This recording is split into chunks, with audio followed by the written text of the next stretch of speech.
Hey friends, welcome back to my channel. I am making some sourdough cinnamon, I was gonna say cinnamon raisin bread. I do make a very good sourdough cinnamon raisin bread. But in this video, I am making sourdough cinnamon rolls.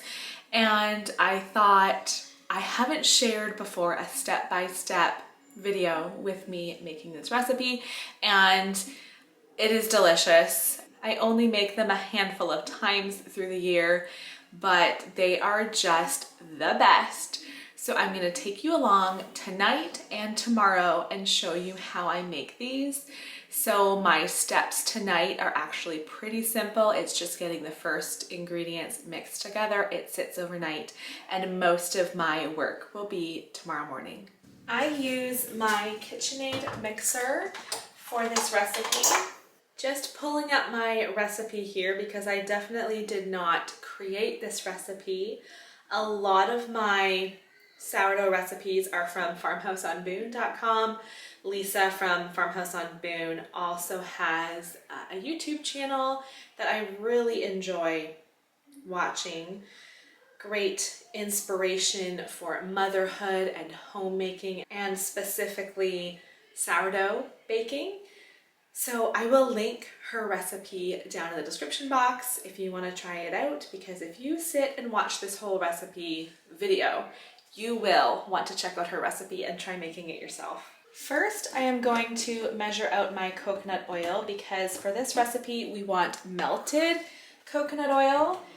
So the way I do this, I just use a measuring cup that's a little bit too big. I need a half cup of coconut oil, so I am using a 3/4 cup measuring cup, and I'll just fill it about to the half cup line because I am going to melt this on my stove top. If I need to melt something, I just have a flat top stove and I have these stainless steel measuring cups. So I just put the measuring cup onto the element like that, making sure that the handle is sticking off so that it doesn't get too hot.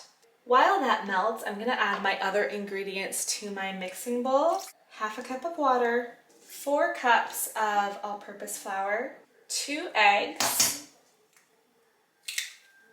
and half a cup of my active fed sourdough starter.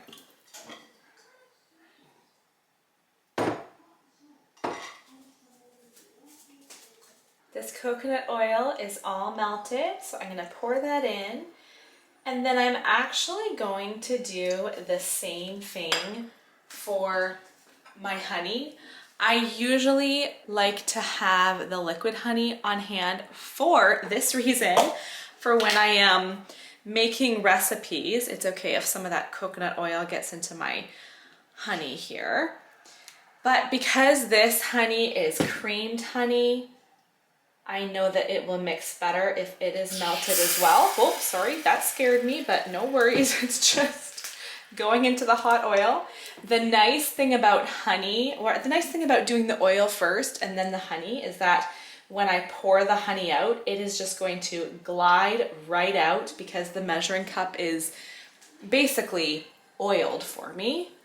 Okay, that is close enough. It might not be quite all melted, but close enough.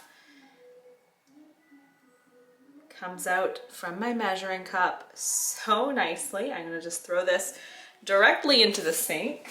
And now it is time to mix. So I have got my dough hook. That's what I am going to use to mix this all together, and it does take a couple of minutes to mix.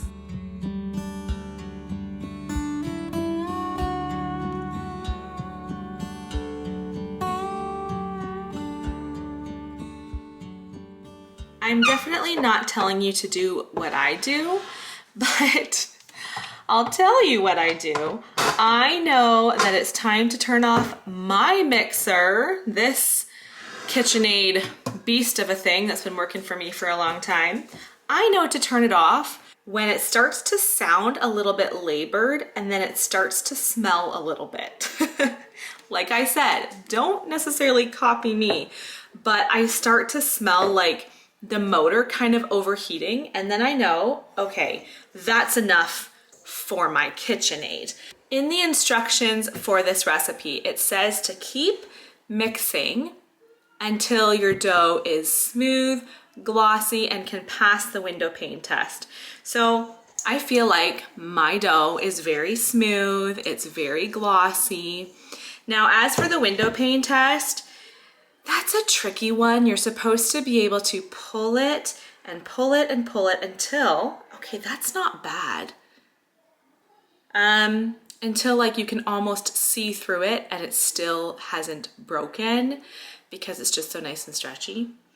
And so sometimes mine doesn't quite get to where it passes the window pane test, but like I said, I just mix it for a few minutes. I want to say that was probably 5 or 6 minutes.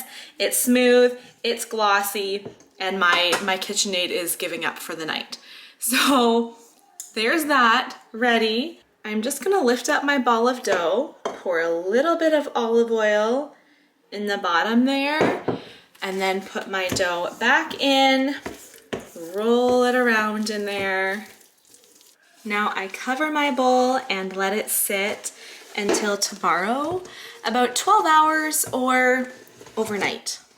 Here's how my dough looks the following morning. Now all I have to do is add a teaspoon of baking soda, a teaspoon of baking powder, and half a teaspoon of salt. And then this will just mix for a couple of minutes using my dough hook again. That is all mixed together well. And while that was blending, I put in a bowl half a cup of butter, 1 cup of brown sugar, and 2 tablespoons of cinnamon. So I am just going to use a knife. I don't know when that happened. I guess I got out 2 knives. And I'm just going to use a knife to get this all mixed, and then it will be time to roll out my dough. Your butter definitely needs to be nice and soft for this part. Now it's time to start rolling. This can be the trickiest part. I've done this a lot of times and I feel like I've figured out a few things that help it go better. So one thing is I flour the counter so lightly, like just that much flour, so little, because if you put too much flour, then your dough isn't going to stick to the counter at all. And then every time you roll, the elasticity just brings it back in, and it feels like it takes forever for you to actually be able to roll this out. So just that tiny bit of flour, and I am going to start rolling. I want to roll this into a rectangle. I do need a really nice, clear, open space because this will take up a bit of space. And so about a 1/4 inch thick is how I'm gonna want it in the end. Okay, this is good. I said it can be tricky, but just that's one thing I have done in the past so many times. I have just made it too floured that it just will not roll out properly. So I kind of keep adjusting it as I roll to make sure that it stays rectangular, and then I just roll until I get it to the desired thickness.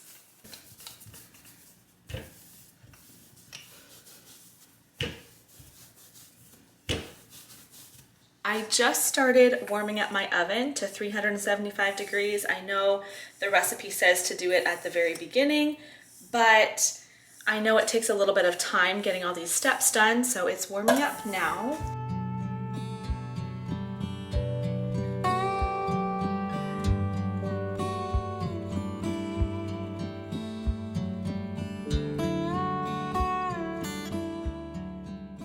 Now it's time to start rolling. I'm going to roll from the short end here, and I try to roll it evenly and keep it quite snug. Sometimes when I make these, and it might happen today too, I'm not going to say that I have perfected this by any means, but sometimes when they're baking, the roll, the top of it kind of comes out and it doesn't stay that nice looking roll.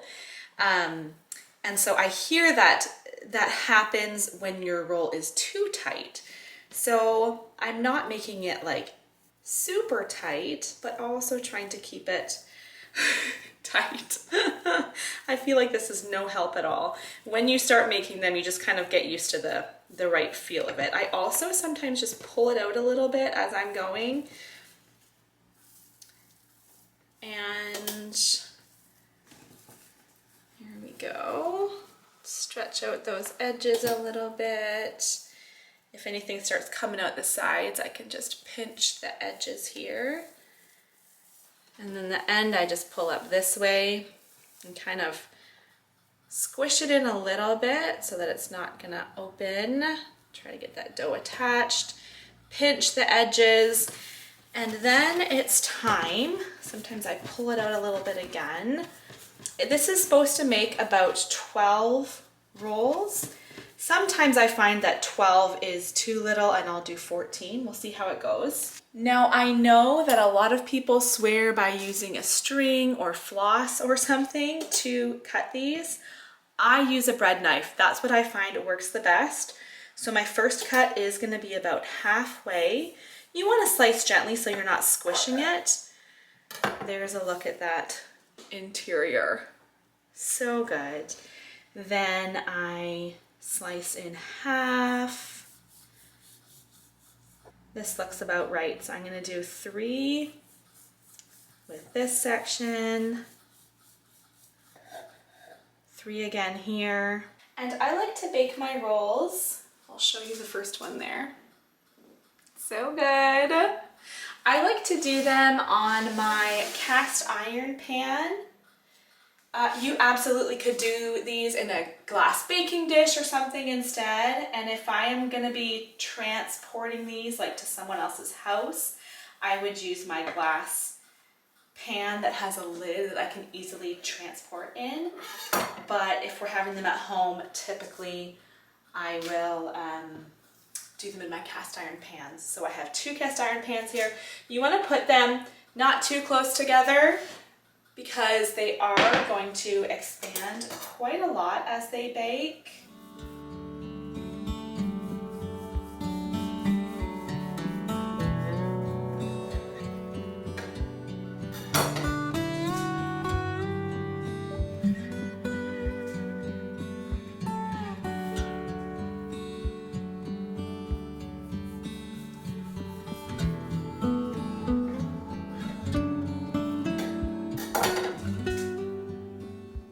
And now these go into the oven for 20 to 25 minutes.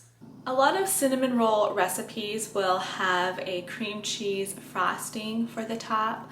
I have always preferred to just do a glaze instead of a cream cheese frosting.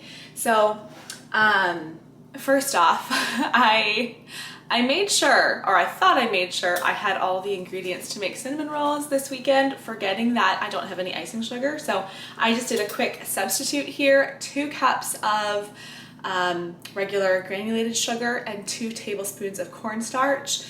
And so that worked really well. I blended it in the Vitamix for like 30 seconds and it's a nice icing sugar now, or powdered sugar. We call it, or at least I always call it icing sugar, but I know a lot of people call it powdered sugar. So the glaze I'm gonna make as the cinnamon rolls are baking now is icing sugar, milk, vanilla, and butter. I will link that recipe in the description box if you want to check out this specific glaze or icing. Because once the cinnamon rolls come out of the oven, I want to be putting this icing on like within like 5 minutes while the rolls are still warm. The cinnamon rolls are almost done. They're smelling amazing. Just pouring my melted butter in there. So I'm gonna get this mixed. Oh, I was just thinking, this looks a little bit dry. I forgot to pour my milk in. I had a little bit of heavy cream in the fridge as well, so I did part heavy cream and part milk. That's looking more like an icing. Oh my. I could almost use a whisk here because it might be a little bit lumpy. Okay, tell me those don't look like perfection. Don't they look so good? I'm just gonna do a pretty slow drizzle evenly top these with the glaze. The icing looks a little bit brown just because of the vanilla. Just kind of soaks into the hot bun. Okay, this is plenty of icing. I don't know if I should just use it all anyway or not. It's gonna be all pooling at the bottom. Okay, I'm gonna say that's enough. These cinnamon rolls are just a hit, I feel like, for everyone. Who doesn't like a cinnamon roll, especially a homemade cinnamon roll?